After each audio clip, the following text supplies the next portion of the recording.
Bienvenido a la mejor asesoría educativa. En esta ocasión vamos a trabajar con la representación de vectores en el plano y en el espacio. El plano cartesiano está compuesto por dos ejes, el eje X, el eje Y la intersección entre el eje X y Y, este punto, se denomina origen de coordenadas. Vamos a representar el vector A.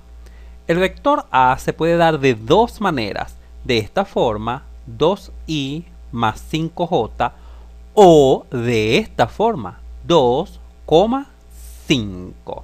Cuando se da de esta manera, la componente que tiene el vector unitario y se dibuja sobre el eje X. Acá se observa 2 en el eje X. Siempre el vector unitario y corresponde al eje X. Así como el vector unitario J siempre corresponde al eje Y. De tal forma que la coordenada 5j se dibuja sobre el eje Y. Acá se observa el 5. Así, el vector A se dibuja desde el origen de coordenadas hasta este punto. Recuerda que un vector tiene extremo y origen. Este es el origen del vector A y la punta de la flecha es el extremo del vector A. Pero vamos a graficar otros vectores. Acá tenemos el vector B. Observemos esta primera manera de representar el vector B. Menos 4 en I más 3 en J.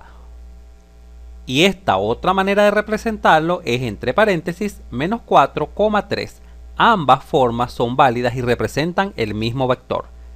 En I tenemos menos 4, por lo tanto vamos al eje X y dibujamos 4, acá está. Y en J tenemos 3, por lo tanto vamos al eje Y y representamos 3. De tal forma que el vector B será este que se observa acá, desde el origen de coordenadas hasta este punto. Observemos ahora el vector C. Menos I menos J. Se sobreentiende que el coeficiente de acá, de menos I, es menos 1, por ello acá es menos 1. Y el de J también es menos 1, acá está menos 1. Por lo tanto, en el eje X se coloca la coordenada menos 1 en verde, acá está. Y en el eje Y se coloca la coordenada menos 1, destacado en rojo, acá está. De tal forma que el vector C es el que va desde el origen de coordenadas hasta este punto. Acá se observa claramente.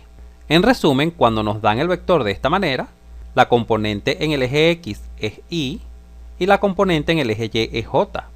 Pero cuando nos dan el vector de esta manera, entre paréntesis, la primera componente se dibuja en el eje X y la segunda componente se dibuja en el eje Y. Pasemos ahora a representar los vectores en el espacio. En el espacio tenemos tres ejes de coordenadas, el eje X, el eje Y y el eje Z que representa la altura. Acá tenemos nuestro primer vector.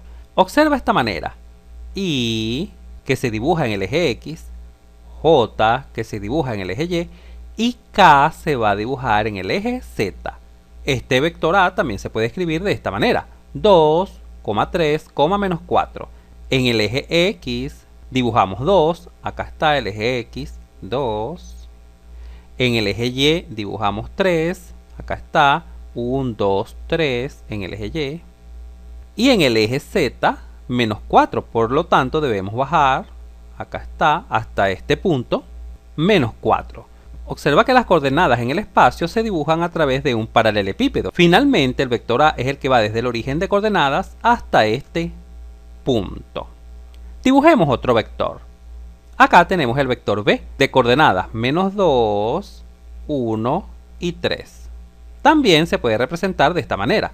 Menos 2 en I más J, ya que la coordenada en J es 1, se sobreentiende que el coeficiente de J acá es 1, más 3K. ¿Cómo lo graficamos en el espacio? En el eje X se dibuja menos 2 hacia la izquierda, ya que es negativo, acá está. En el eje Y se dibuja 1 positivo, acá está, se observa acá, de tal forma que en el plano XY se obtiene este punto. Y ahora necesitamos la altura que es Z. Como Z es positivo, es 3, se levanta la altura del cubo hasta llegar a 3, de tal forma que se obtiene este punto en el espacio. Así el vector B es el que va desde el origen hasta este punto. Si este video te fue útil, suscríbete a nuestro canal, así nos ayudas a crecer. Si te gustó, dale un like, y si conoces a alguien, algún compañero, amigo o familiar que le pueda servir esta información, por favor compártela.